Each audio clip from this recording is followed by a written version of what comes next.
I see a few of them are joining in.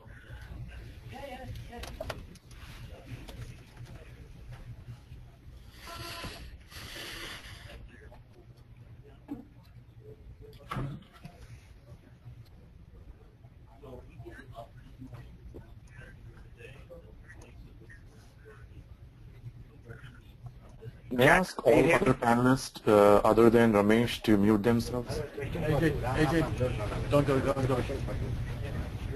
So right now, when you request like give me 5 alarms or 10 alarms or something.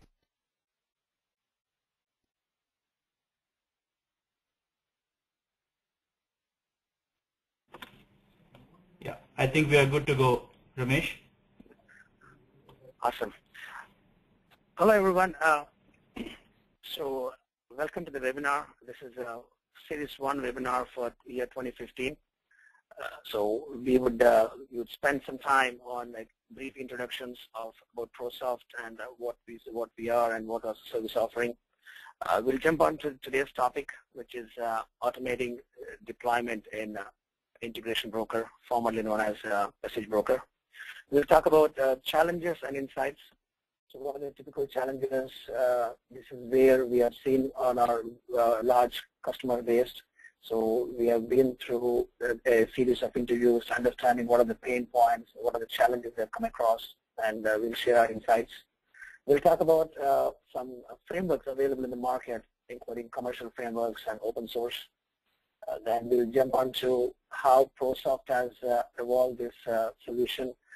Again, this solution is built based on our a huge number of implementations and how we have gathered the best practice in the template what we put up. We will also have a quick peek into the solution, a demonstration how the solution will work and where would it leave the administration piece. And we'll spend some time on Q&A in the final minutes of this webinar. So a brief introduction about ProSoft. So ProSoft was founded in 1995. We are headquarters in Donuts Grove, Illinois. We are one of the amongst fastest 500 companies going in Chicagoland. We have been recognized in the years multiple times, 25, 2006, 7, 8, and 11. We have a global presence. Our offshore development center works from India and Canada. We've been heavily staffed on site as well as offshore, about 350 associates globally, and an average tenure in the company is 10 plus years and an experience in the range of senior to mid-level. So we focus on areas on enterprise solutions, business process management, business analytics, on-demand, and staff augmentations. Our industry focus has been across the board. We are in retail, process manufacturing, wholesale distribution, and banking as well. So we are technology partners with SAP and one of the IBM Premier partners, and Software AG, another integration partner. ProSoft over the years has developed a proprietary project management and solution delivery methodology, which has been a proven success rate of 9 out of 10, where we have seen success, and clients have been really seeing the ease of adopting the methodology. So a brief peek into our client side. We cross across North America. We stretch ourselves right from east to west. We have major clients like JP Morgan, Boston Scientific, BP, ConocoPhillips, and Nike. And as with the technology partners, we are one of the IBM's biggest premier partners. So talking about today, automation deployment. So if you really see most of the technologies that have a perception of automating deployment, they are limited to only application code. But what we see as a deployment for any project, any integration solution, it's more than the application code. You have execution groups, whether there's a need for setting up a new execution group, whether there's a need to configure your execution group in terms of JVM, heap size. And next is a connectivity setup. So for any integration project, there's a source system, there's a destination system, and there could be some cross-reference tables. So as you see, the project going into release, it's not about the application code. It's a number of aspects. Right? Next is the security setup. Whether this particular solution has any specific security needs. That could be your access control, creating a new user ID, or giving privileges existing user ID. Then your queue manager objects. Obviously, any integration you have source and destination, and each source and destination there would be a need for a number of queues that could be source queues or destination queues. Now, if the particular application is a brand new application coming into the integration, there will be some channels, sender-receiver channels, or any types of channel, or even if it's a client, MQ client, you have channel travel destination. The next is adapters. So if you have enterprise applications like SAP, ProSoft, JD Edwards, where you have out-of-the-box adapters, or if it's a custom homegrown application, there could be a .NET adapter or a Java standalone adapter, or even an XML homegrown adapter or WB adapter. Next is the broker objects. So broker objects obviously includes your application code, which is bar broker archive. Once you compile and create this bar file, your application code is ready. Now, as part of that application code, you could have configuration files, such as parameter files specific to one message flow or specific to one message set. And you will have a need for either to create a new SOAP or HTTP listeners, or change the ports of existing one. And the last but not the least is you could have a scenario where you have to make some sequence of activities before the production deployment. That could be as simple as stop certain flow A, stop certain flow B, clear certain queue A, clear certain queue B before deploying. So in real world, planning your deployment is not just about the application code. You have to think through what are the different areas, different objects which could be included in your deployment. So what we have seen is if this has to be done a manual activity. So as you see, any manual activity is error prone. So there is a high possibility you make some inconsistent way of doing, because any organization has more than one environment. They have development, they have test and QA, they have stage, they have pre-prod, they have production. Now just imagine if one has to perform this n number of activities through manual interaction, obviously it's overhead for the administrator, error prone. And we have seen customers and a huge number of implementations, right? They have automated to an extent, but still there are some gaps. So that's, I think the intent of this webinar is to really give an oversight to where the gaps is and how ProSoft can help. So the typical challenges in manual deployment, error prone, obviously, and it takes more time in monitoring the process. Now, if one has to perform about 9 different activities and they have to monitor how the activity has been completed and going through the logs and the traces, it's a huge monitoring time. And there is a high risk of inconsistency. You have 4 or more than 4 environments to deploy the code. Now, making sure that having consistent across the board, there's a high risk. The potential for failure in production. So we have a number of scenarios where clients have raised their hand that even with the proper planning, there was a % of failure. So, and the potential is very high. Just because of manual intervention, there is a chance of missing a particular activity or missing a checkpoint. And hard to know what version is deployed, where is it deployed, and what was deployed, when was it deployed. So these are very typical challenges, and I can guarantee that all the participants in this webinar could agree to these are the typical challenges.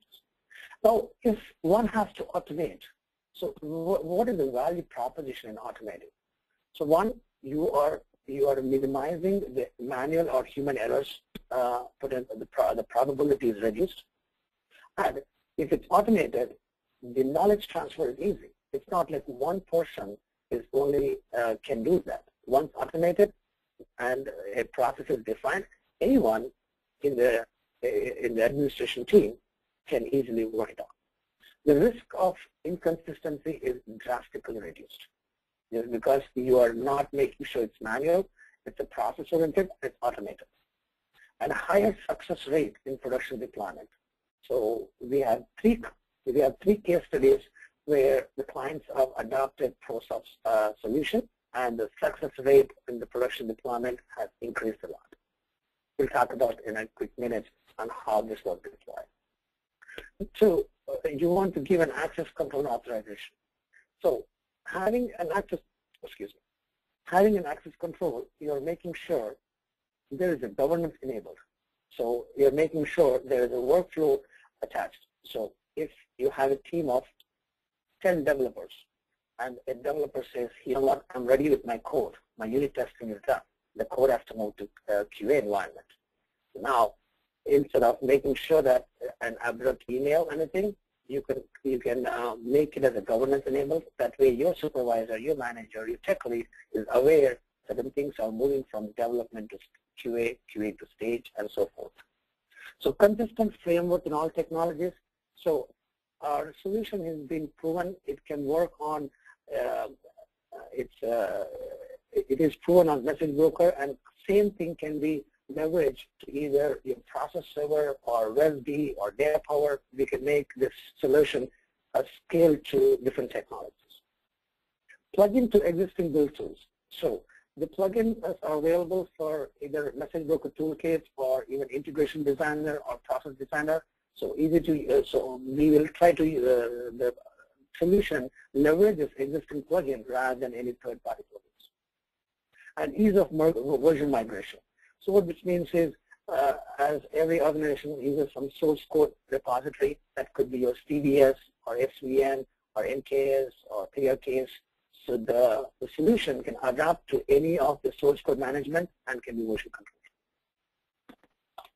So if one has to automate, so what, and I'm sure everyone is aware that there are a number of products in the market, such as they have commercial frameworks like IBM Urban Code or Midvision or Computer Assisted Release Automation.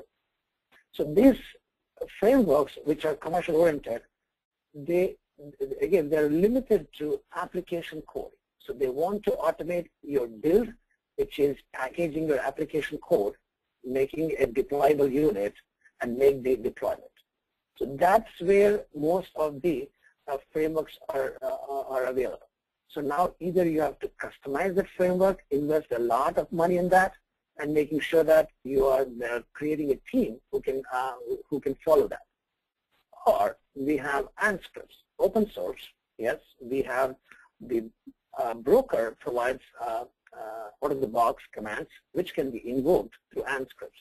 So this has been a very traditional approach prior to our solution. Yes, this is where we see our clients have adopted scripts. They build their own custom-built scripts. The scripts is invoking a series of broker commands, which involves in creating a deployable unit and deploying that unit into the execution role. So, but in addition, so now either you want to invest in commercial products and create a team to manage that, or go with open source with very limited features. So that's where we, based on this n number of pain points, based on a series of interviews with a large customer base, ProSoft has come up with a smarter deployable unit. So what we have developed is a utility which is built on open source products. So MQSE, PuTTY, GNU tools, broker runtime, and QLoad. And these are all the utilities which are available of your environment. There is no new plugins required, no new software procurement. So our utility is built on these 5 open source technologies, which will read a configuration file and make the deployment happen. So this configuration file, unlike the scripts, which is limited to only the application auto build deploy, the configuration covers all the 9 different activities which we have covered in the slide number 1, which is your execution groups, your publish subscribe, your queues, if there's any security changes, if there's any connectivity parameters, if there are any changes to your custom adapters. So all this 9 different activities we make as a configuration file, so that one configuration file is created to all these 9 activities. So the idea is, when you have a release for a particular project, you're going to identify what are the different objects to be deployed in one shot and make it consistent for every deployment, whether that could be your development, your QA, your pre-prod, and production. So from an administrative point of view, you are really minimizing the effort of whether what am I deploying, what not am I deploying. So let me show you how a brief of value proposition and where we are bringing this smart deploy solution. So number one, it's ease of use, as there are no third-party agents required, no agent installed, as we are purely taking your existing runtime libraries and existing platform. And one configuration file across all the deployable units, the objects. So rather than having one file for queue definition, one file for channel definition, one file for codes, one file for security, how about having one configuration file with all the objects required related to that particular project? Rollback and recovery. So the tool utility is built on state and unit of work. So now we have one configuration and deployment, and the best practice is it should be all or none. There should not be any partial deployment. If a particular project has 10 queues to create, 2 channels to create, 3 execution groups to create it, 10 message flows to be deployed. So in this, the tool is having a unit of work. You're making sure the deployment occurs all or none. So that's how the unit of work comes into picture. Error management is, the tool is built on whether you want to display the error on a screen or you want to create a log file, a detailed trace file. So that way you know exactly which queue or which channel, which message flow got errored, and with a detailed description. So and this is pretty much a shared model. So if you have more than one administrator, you can have a shared location of these log files and easily walk through them. Baseline generation. So the tool has the capabilities of creating a version management in your source code management. So once you identify which message flows are for the release, for this particular release, you want to create a baseline for those message flows. So the utility interacts with your source code management, and by the way, it's compatible with all major commercial source code management as well as open source such as CVS and SVN. So the utility creates a baseline version management once you have identified which message flows are ready for deployment. An environment baseline. So every deployment, you want to create a baseline. What version of the code is being deployed in which environment? So this has been a great visibility to the leadership. As a supervisor, they would like to see where is my code baseline, which environment is what version. So this is a great way of getting visibility. The last one is the governance. So the tool can be taken to the next level, where you can create a workflow approach. So where you can create a user interface. So rather than sending in emails, maintaining the spreadsheets, the user interface is connected to your document repository. So the configuration file is stored in a document repository, and using the user interface, the developer logs into the user interface and punches in the details, okay, which version of this deployment happens, what are the affected projects, and what is the configuration file. Once the developer submits the request, it goes to the supervisor, says that, hey, is this a valid deployment? Is it ready? Is it meeting your timeline? Is it done with your quality check? So all that happens to supervisor and goes to the next step. So this can be easily driven to a process-oriented approach, and that's how the tool has been as an open source or open to the interoperability. The last one is the access and authorization. So the utility can be leveraged to make sure that only certain people are able to get access to it and authorized to make any changes. So security, and this can be interacted with your existing Active Directory. if you have an Active Directory or any user base, a database, or any service oriented, you can easily interact with this utility with the user interface and maybe enable a security across. So a snippet how the utility is looks like is the utility is a command based. So right now, what I would like to make sure is I would like to give a peek of how the utility is working on. So it's command based and easy to use once you and what are the possible usages, whether you want to deploy a configuration file or you want to deploy a workspace, and it has some parameters, whether you want to check out the source code, get a status on it, or get a jar check. So the idea was with a simple command line, you want to perform activities which a traditional or any administrator has to perform on day-to-day. Rather than going to multiple screens, rather than going into across the board, how about having one utility which can do all the required features or required functions one administrator has to perform. So I would like to pass on to my technical actor to give you a quick peek on the solution. So let me make sure. I'd like to introduce Vinay Sircilla. So Vinay Sircilla is our senior technical architect. So he's been a big contributor to integration projects. He has dealt and delivered a large number of projects at Boston Scientific, SuperValue. So we would like to give you a quick peek onto the solution, how this has been leveraged and executed. Vinay, all yours from slide 10. Thanks, Ramesh. Hello, everyone. So,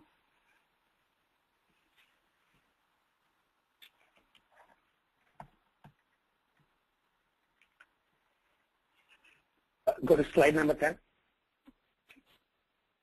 yeah. So as Ramesh mentioned, so this is a simple command-based utility, so which accepts that your execution plan, your configuration that has all of your deployment activities in it. So you can pretty much specify, any type of activity that you manually do. So this utility snippet, basically it's composed of two commands.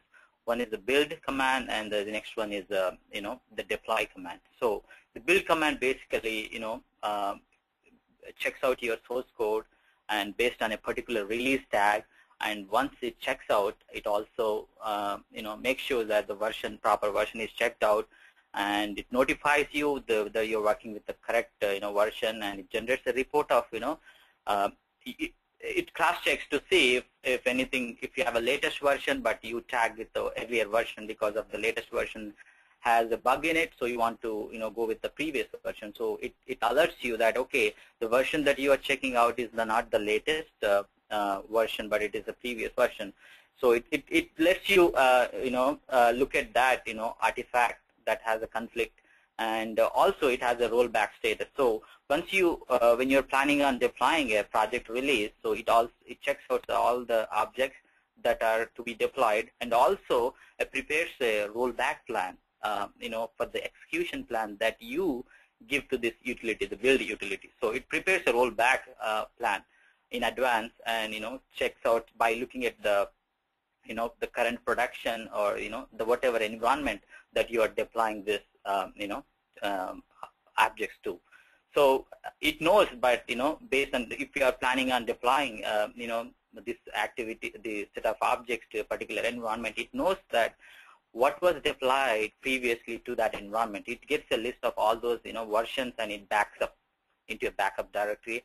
And in case if you want to because of an issue, major issue, if you want to roll it back, that can be done with this utility too. So, and there is also a jar check feature that sometimes, like one of the customers had an issue wherein they have a common utility jar that is supposed to be shared across all the execution groups, and one of the developers had the Java project checked into his workspace, and caused the big issue, like when he built a bar file and deployed to that execution group, the rest of the the flows started failing because he had an incorrect version in it. So we added this feature just to see if it just wants you that okay, particular bar file has a common utility jar in it. So it just alerts you that it is okay to proceed. So it does that check as part of your build, and also the release tag. So each time you release something to a particular environment, so you specify a release tag. So basically the source artifacts and the build objects are all tagged with the release number. So it checks out only a particular release if needed. Otherwise, if you ignore the release tag, it just simply gets the latest version from the source code control. And so once you check out all of the objects into your workspace, you have an option to see a status, whether all of the objects checked out are built as per my configuration or the execution plan. So did I miss any? It reports you like, okay, I didn't find this artifact for the deployment. So it warns you that I cannot proceed with the deployment, saying that I cannot, this object is not found, or this file is not found to be deployed. So then coming on to the, okay, all right. So this is the sample configuration of the execution of, deployment execution plan. So it's a tab delimited configuration file, and you have a header. This is not, even though this slide shows that it's, the header is bold, but you cannot do all that formatting. It's just a plain, tab delimited file, and you can edit it in a notepad, or you can use Excel. Excel would be easier to edit and see these columns separated. And if you look at the head, it has a different columns, and some of the columns are, kind of a placeholder for multiple, activity types. It depends on the activity context. So let's start with the first, column, that's action. So the action specify what needs to happen. So it's like for a copy. Okay, copy is an action, and what is the environment? So this activity will be performed, and the user that it will be, performed with under, and the server is your the target, deployment target. And your object is your object. It's a configuration file that you want to push. So what is the object source? What is the location of that object source from the source code control or repository? And the object target, where it needs to be moved to or copied to. And then if you look at these columns are kind of reusable, like, it depends the context of the activity. So for a copy context, you have a different meaning. And this cluster and MTSC options and the build options are not applicable to this activity. So it also has an execute activity. So the execute activity, basically, you can pretty much invoke scripts on the remote machines, and you can. Can everyone go on mute apart from Vinay and myself? So, all right.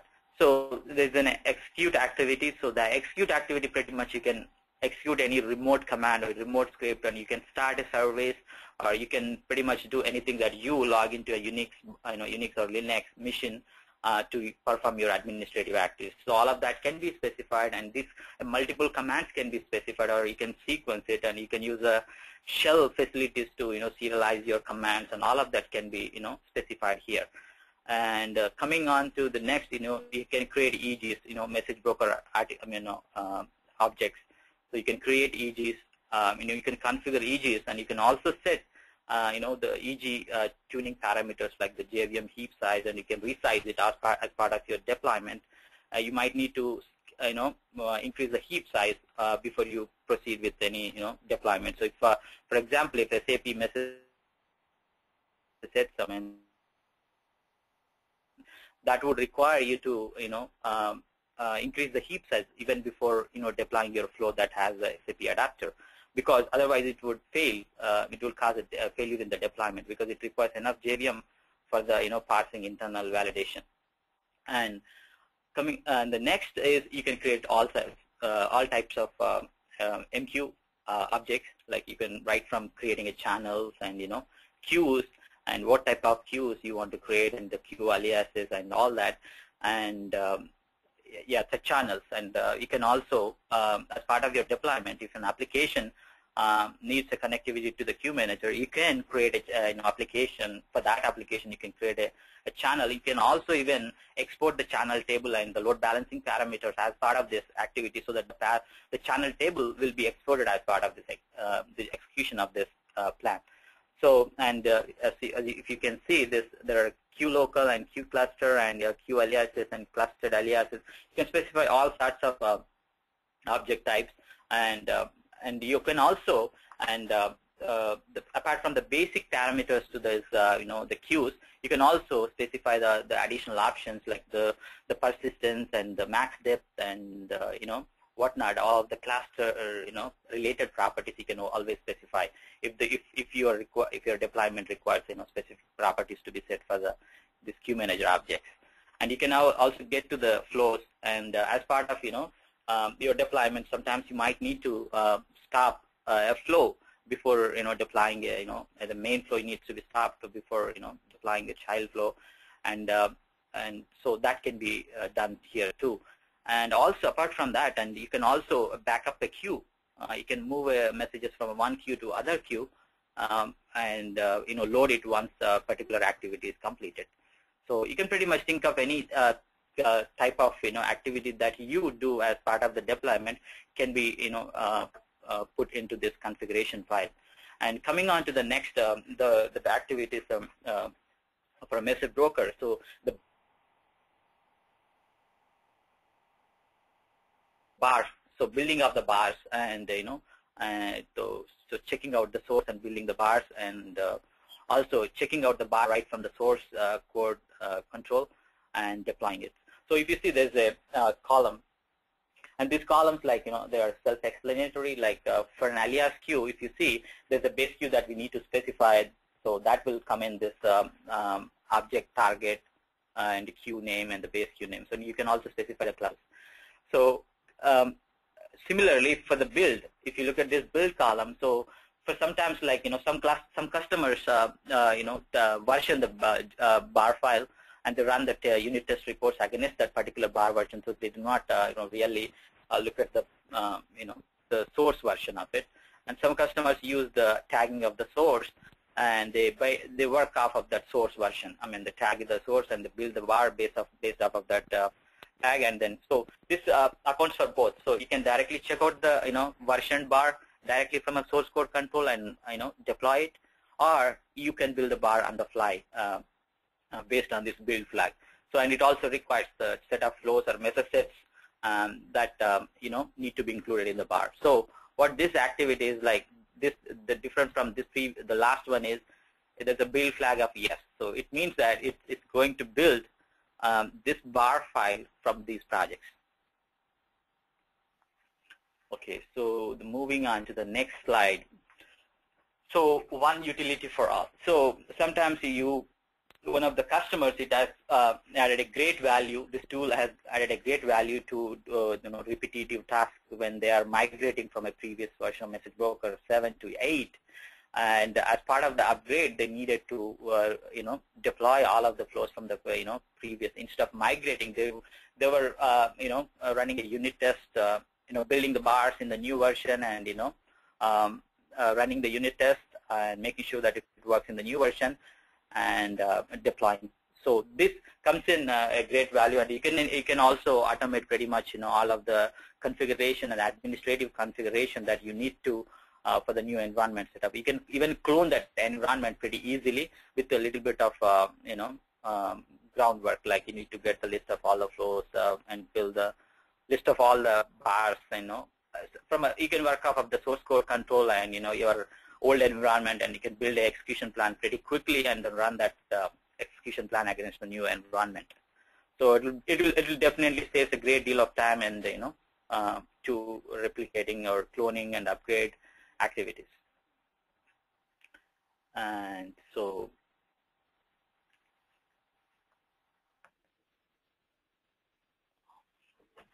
here are the customer stories. I mean, Ramesh, can you? Yeah, so what I want to highlight in this slide is, so we have successfully implemented this utility at 4 different clients. and we have captured the success measure at different criteria. So once this utility has been deployed, we have seen the build, or the speed for build has tremendously increased. The percentage was more than 80 to 140% than before the utility. Now, with the frequency of releases, so we have one customer where they have to deploy in stage and pre-prod just for UAT and functional testing. And every release, every reiteration, once a UAT has a list of issues identified, they have to redeploy. And we have noticed there are about 138 objects, 138 objects to be redeployed for every iteration of UAT. So once you have that level of release management, we have seen this tool has tremendously reduced their administration time, up to 60% improvement. Now, reduction in errors, it really varies, but we have seen a very good, healthy growth, that a reduction up to 40 to 60% of errors were reduced. With this utility, now you have a consistent fashion of capturing the configuration file and redeploying, and goes on. The increase in ability to meet compliance. So we have seen few customers have their company policies and compliance to follow in order to make a code promotion from one another environment. So documenting these objects was pretty easy for them. So since they had a full configuration file for each deployment of each environment, so they were easy to do, and the ability to meet their compliance requirements was pretty easy. So now ability to meet the deadline. So now if you have a very aggressive timeline, and now you have 4 to 5 environments where the code has to be deployed and migrated. So having this kind of utility, we have seen it's a 40% reduction in time and effort when you have the CTUP adapter. So the developer productivity has been increased because as they have to update only one spreadsheet for all the objects and one utility to send across, the productivity where he can focus on actual code development and troubleshooting was increased. In fact, this is the feedback from one of the customer's supervisors, where they said, thank you for the tool, because the developers do not have to spend a lot of time troubleshooting or in the administration work. Rather, they can focus on the project development. The cost savings has been definitely variable, but we see anywhere from 25 to 80%, you'll see the cost saving in terms of the labor hours. Now, your team doesn't have to spend long hours to troubleshoot, or long hours to deploy, long hours to redeploy the code, as you're really reducing the labor hours in terms of how the tool can be used for different activities. Ease of administration, as you've noticed, right, an administrator doesn't have to go to various different places to create either NQ objects or broker objects or configuration of execution groups. Rather, just do from perform for one utility. So from an administration point of view, this is where it's really handy, where you have a team members where the retaining of the team is challenged. So now the knowledge transfer is pretty easy for new team members onboarding, or if you're transitioning the work between onshore and offshore activities. So I think this tool has been really proven now, proven ease of use. As the administration clearly knows, I need to use this tool in order to make a deployment, and the instructions are very self-explained. So let's jump on to a quick demo. So we will give you a quick peek of how the configuration file will look like, and we will walk you through 4 different activities, starting from a queue creation, an execution group creation, source code checkout, building the bar file, and a message flow deployment. So all these different activities can be performed through one utility and one configuration file. So let's jump on to the demo today. Okay, thanks, Ramesh. So, all right, and just to add to what Ramesh has mentioned, and there's another benefit of doing this so as you exercise this execution plan in each environment, by the time it gets to the production, you will have a solid execution plan that will work with 100% guarantee and assurance that you will not have to touch the production for any changes. So that's another additional the benefit of using this. Okay, so let's get on to the demonstration. So I have the execution plan.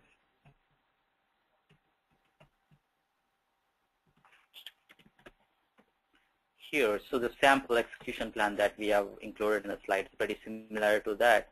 So this, as I mentioned earlier, so this can be opened with a notepad, or you can open with the notepad++, or if you prefer an easier to edit and see it, I think I would always prefer Excel to open this configuration. So if you look at here, this is a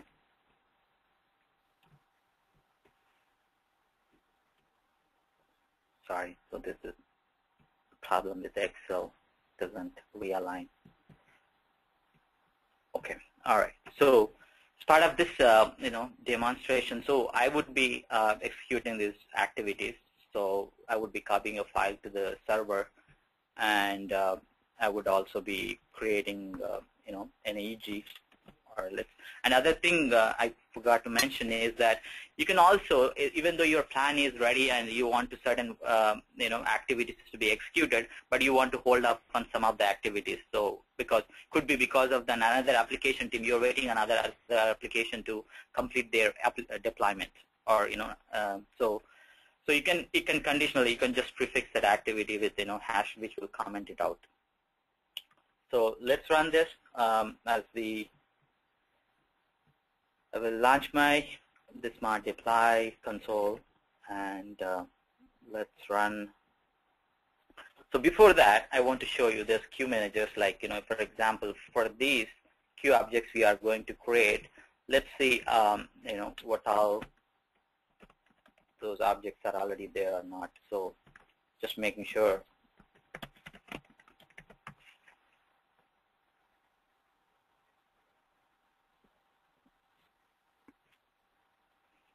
Okay, there's a demo unused object which we will be deleting as part of this.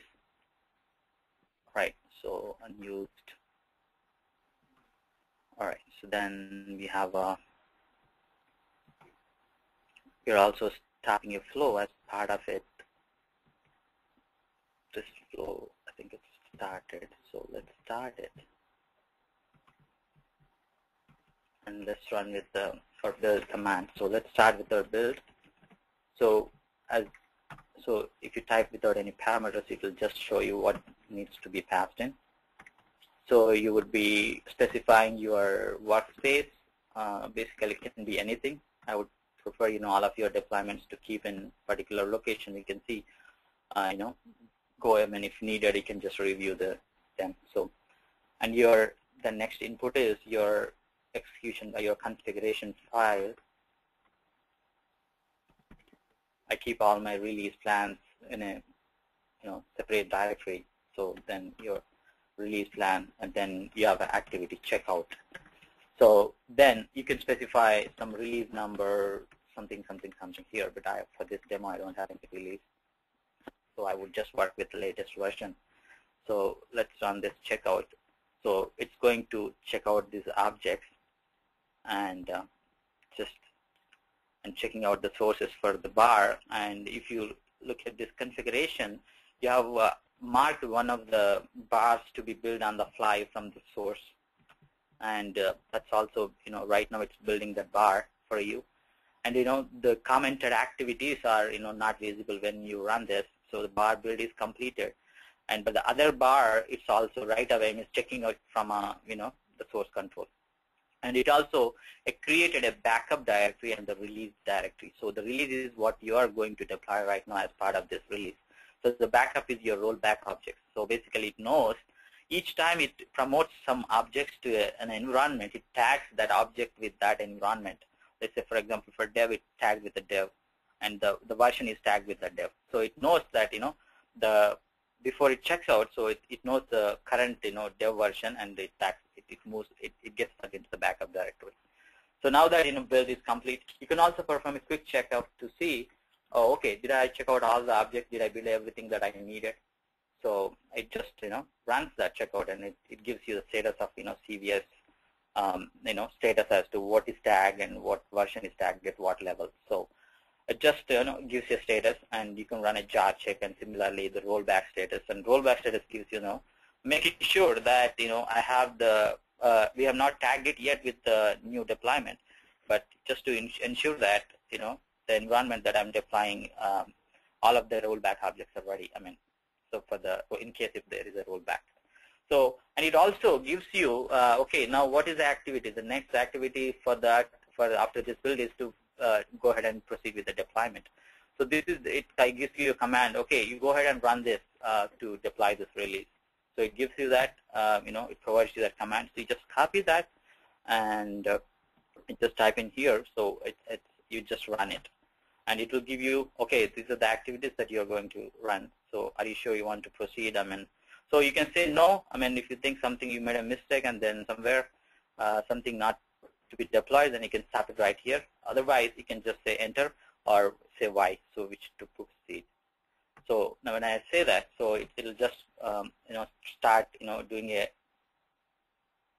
deployment activities, and it also displays the log as to see. You can measure the performance. If there is a deployment activity that's taking too much time, you can just see the read from that. So this unable to read from standard input. It's already tagged actually. The object is already tagged, so that's why it's saying that it's not able to get any output from the control. But otherwise, so its next activity proceeding is with the creation of EG, demo EG on this server at IBM 48, and it's pretty much you can see all the message broker activity.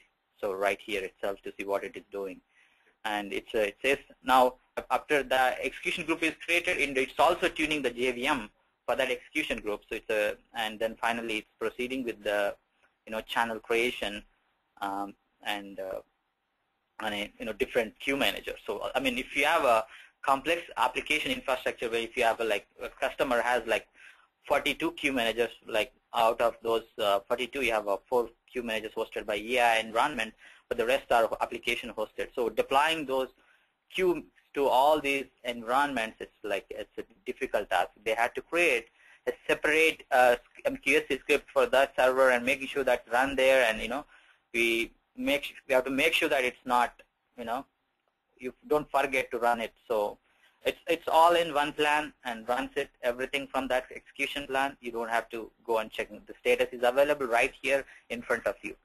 So you don't have to really, that object is there, if the file is copied or not. So you don't have to, so all of that is available in this trace. And it went ahead and stopped the flow, in that flow, the execution group too, if needed. All right, so it's now deploying the bar file to the execution group that we created, a demo execution group. So, and it also has a group facility. If you want to group the certain activities, as Ramesh mentioned, you want to do group certain activities into as a unit of work. Then if one of them fails, you just don't want to continue. So that can also be specified. But that's an extension. It's in the beta phase right now, and serializing. Interleaving these activities into multiple threads. Sometimes right now it's running in a sequential mode fashion. And we can interleave these activities. If there is no dependency from one activity to other activity, you can interleave all these activities so that the deployment time can be greatly reduced, significantly reduced. If you have any dependencies, you can just group them into one group activity, and then you can serialize within that group. Otherwise, you can just interleave these activities. So yeah, we have a cutovers, one of the customers had a big rollout of message broker activities that had 1,560 activities to be performed across the board. So that the whole execution of that deployment took 1 hour 15 minutes. So that's when we thought, okay, we were kind of serializing most of it is, but that's when we conceived that, okay, we have to interleave this so that the deployment time can be greatly reduced. All right, so now I think the execution plan is executed without any errors, and it still generates. Otherwise, you will have an error file saying that, okay, this has an error, and so it will let you know that there's a deployment failure. And let's go and look at the object that it has created. And if you look at so the flow is tabbed. I think you remember I tabbed it before even running this thing. This is a flow that was tabbed in this execution group, and moving on to this. moving on to this, so it created a demo execution group, and so all right, so they created a the flows, and it created all of the the objects too. Let's go and see if it created all the demo objects and deleted the.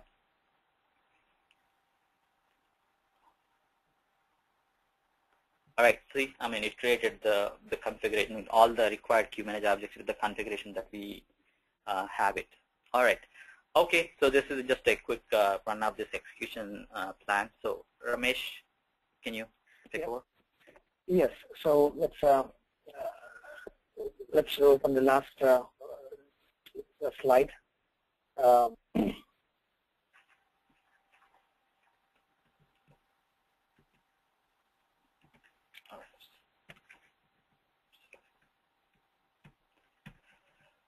All right. Yep. So Jack, we can open for any questions. So I think the intent of this webinar is to showcase what are the typical challenges in the auto deployment and where ProSoft can help the customers and clients and go from there. So a quick wrap up is, so ProSoft has successfully piloted several integration programs and a great value in how an automation has been occurred and more integration factories have been established. So from small scale to large scale implementation, ProSoft has been very successful across the board. Over the years, we have developed and created templates and prototypes and what we call the accelerators. So that would give you a jump start to create a successful integration platform. So we have helped our clients to establish a integration center of excellence.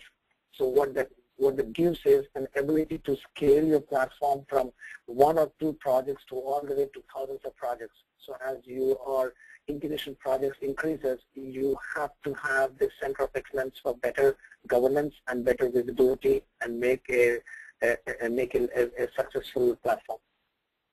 So a quick time check. I know we have 5 minutes past. So at this point of time, Jack, you can open the line for any questions. Sure, Ramesh. Thank you so much. Vinay, thank you so much to you too. Yeah, so audience, we have last 5 minutes where we are open to answer any of your questions you have. So we'll still be there next 5 minutes. Please go ahead and you can type your questions if you see on the bottom of the screen.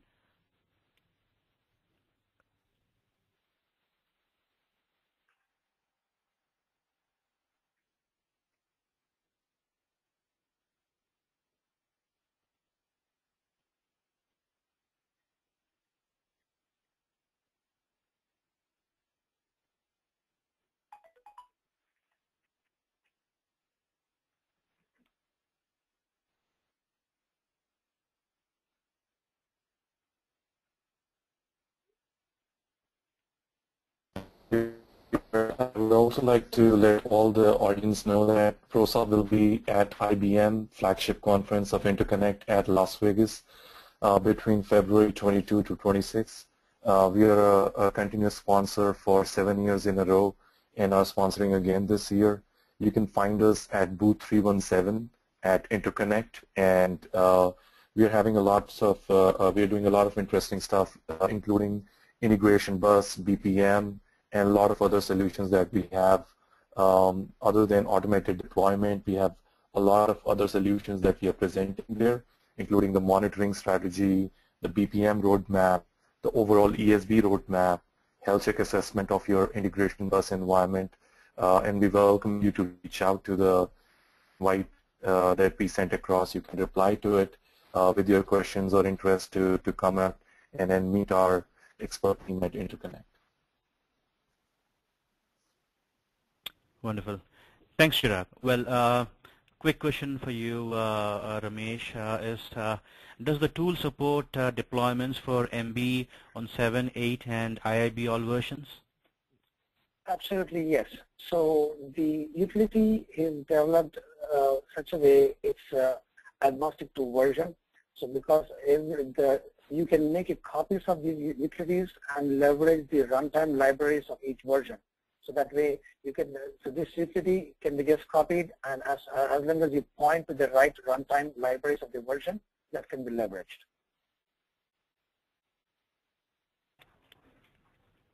Sure. We have 2 more minutes. We'll wait for any couple more we might have to answer them.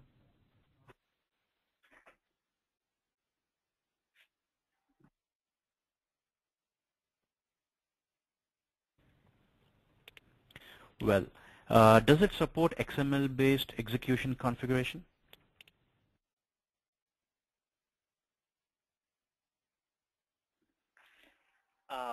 That's the extension that when we develop this into a workflow-based app, into a, when you can have a dashboard where developers fill in, and that's when this configuration will be in XML. So that's what we are planning on doing it. So right now, the reason it was done is so easy to edit in Excel spreadsheet. Yeah. So that's what we are intending to do. Well, to the question of what you answered, Ramesh, does the tool support deployments on MB7, 8, and IB on all versions? The same gentleman says that, but MQSI create bar difference on each environment as one has flows and other has applications. How would you answer that? Correct. Yes. So as you stated, right, the utility uses the runtime libraries of version 7, 1 copy. You'll have a 2nd copy, runtime libraries of version 8, a 3rd copy, runtime version 9. So based on that libraries, right, we are taking the MQSI commands for that version. So as you pointed rightly, the prior versions we had projects, and the higher version is applications. So all you're making sure is that you point to the right libraries and execute those commands.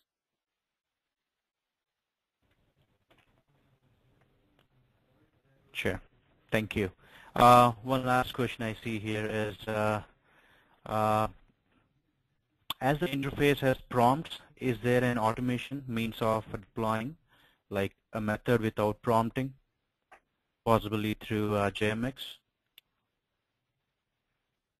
Absolutely, yes. So the utility can, so this is an accelerator, what we call. So you can modify with the minimal code refactoring, you can make that without prompts. So this would give you a baseline, right? So once doing any customization, and I think you can do that with minimal code refactoring.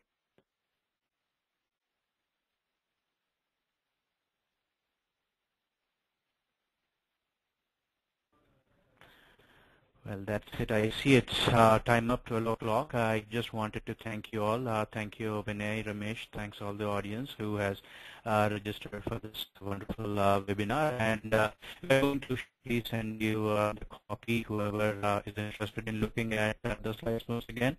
Please do email us, jack@prosoftgroup.com.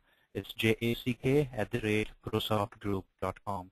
And stay tuned for more webinars from the IBM Sphere Space coming from ProSoft Group. Thank you all. Have a great day. Thanks, everyone.